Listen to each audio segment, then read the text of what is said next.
My name's Kate and I'm a research fellow in Tracy Newman's lab.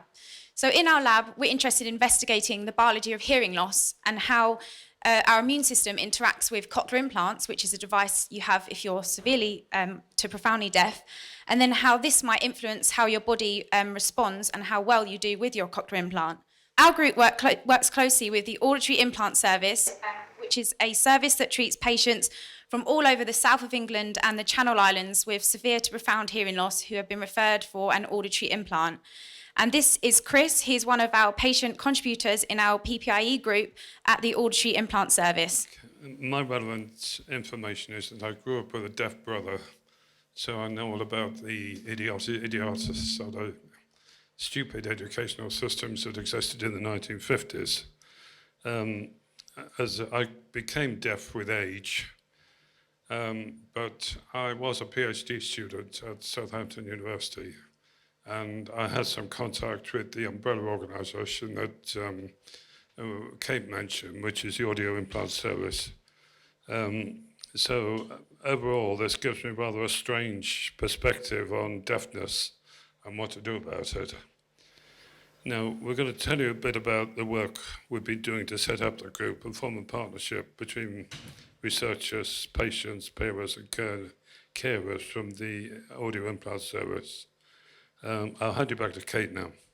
So just in case you weren't aware, this is the Auditory Implant service, which is unique in the UK as it's embedded within the university and it is on the university campus, which you can see here.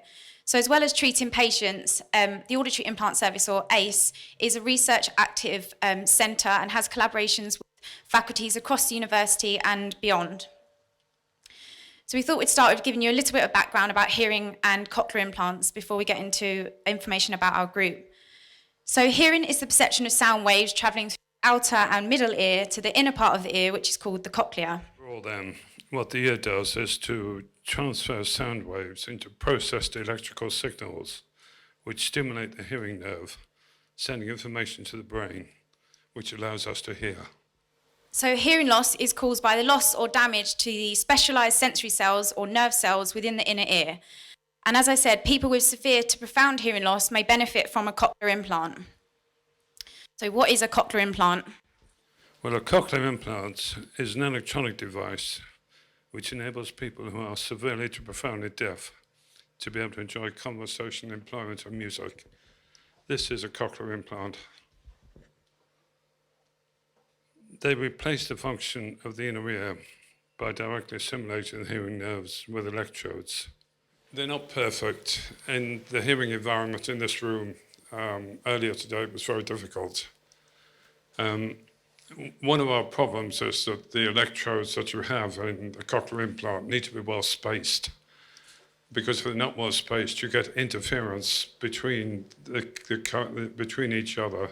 You get current leakage. Now, because they're well spaced, you can't have very many of them. And I've got 16 in my cochlear implant, but in the normal cochlea, you have 16,000 hair cells, which are electrodes for the normal ear. So what it enables you to do is to hear a conversation in a quiet environment without background noise. And that's fairly miraculous from 16 electrodes. Another limitation is that there is a group of people who don't achieve optimum benefit. And a reason for this is due to the increased immune response to the implant. And further research is needed to better understand this response, which is where I come in. So in order to enhance research activity at ACE, I'm not doing this very well, sorry, and to put patients with cochlear implants at the centre of what we do, our aim is to create a partnership between researchers and patients, parents and carers, which empowers the members of the group to contribute to and influence the research being carried out and to ultimately make a difference for those people with a cochlear implant and their families. So what are the main drivers of this work? So how can we reach the 95% of eligible people who do not have access to or who are not aware of cochlear implants? And how can we improve outcomes for people with a cochlear implant through research? So, how were patients, carers, and parents approached to join our group? So, we advertised it on the University of Southampton Auditory Implant Service website and also shared it on Twitter. And also, we made some flyers and put that up in the waiting room at ACE. Right. Well, at our initial meeting, everybody introduced themselves. The broad objectives were discussed. Kate gave some background information on a research project, and we were invited to submit our opinions on our project. So how else have we been building relationships? So getting to know our group. So whenever we have new people joining our group, we make sure we email them and welcome them and say thank you for joining. And in our first meeting, we spent some time making sure we really got to know the members of the group and found out their cochlear implant journey and also their reasons or motivations for joining the group.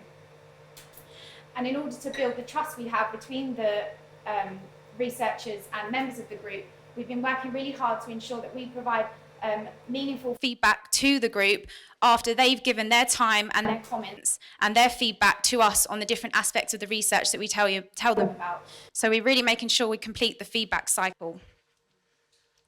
So what has worked well? Creating a relaxed environment. So we've worked really hard to make sure we create an environment that's comfortable and makes the group feel confident enough to participate and join in the discussions. Okay, on the subject of what worked well, we had the opportunity to quiz researchers on a one-on-one basis, and this enables the CI users with the most relevant experience to attach to the project that they feel best able to assist to. When you get background information, an example of this is Kate telling us about the problems of electrodes stopping working. This enlightens CI users of the problems they might have experienced, and they can pass that experience on to researchers. So we're going to try and fit the last few slides into that. So despite being in the very early stages of setting up this group, we have already had valuable contributions from members of the group on several research documents for a research project, which has enabled us to improve the design of the study, which has been great. So we'll just go through a couple of challenges. So creating an inclusive group. So we have a group that have various levels of hearing loss and accessibility needs. So we're really working hard to make sure we meet everyone's accessibility needs so they can join in and communicate effectively. And also creating a diverse group. So we want to try and reach a diverse representation of people with cochlear implants and their families, but we have found it difficult to reach certain groups of people. Yeah, for the group to be most useful, all the members will need to acquire a working knowledge of cochlear implants and their likely problems. Wherever possible, members should relate these to their own experiences. All members need to be open-minded and respectful of each other's opinions. Someone alluded to this earlier. It's particularly important, I think, in these groups. And if we can do all that, we can make a positive difference. And if you really want to test my hearing, just ask me questions at the question and answer session and see me struggle. Thanks, Chris. And yeah, just want to say thank you to everyone that's been involved in setting up this group. So we're working closely with Tracy Newman, Heather and Barney, the PPI experts who've been giving us lots of their knowledge and expertise, and then some other guys at the Auditory Implant Service, Mary and Anna, who've been helping us set up the group, and most importantly to the patients and the parents of children with cochlear implants who have been willing to give their time and share their experiences to help us build this group. And obviously a big thanks to Chris for agreeing to come and speak with me today at this workshop, so thank you.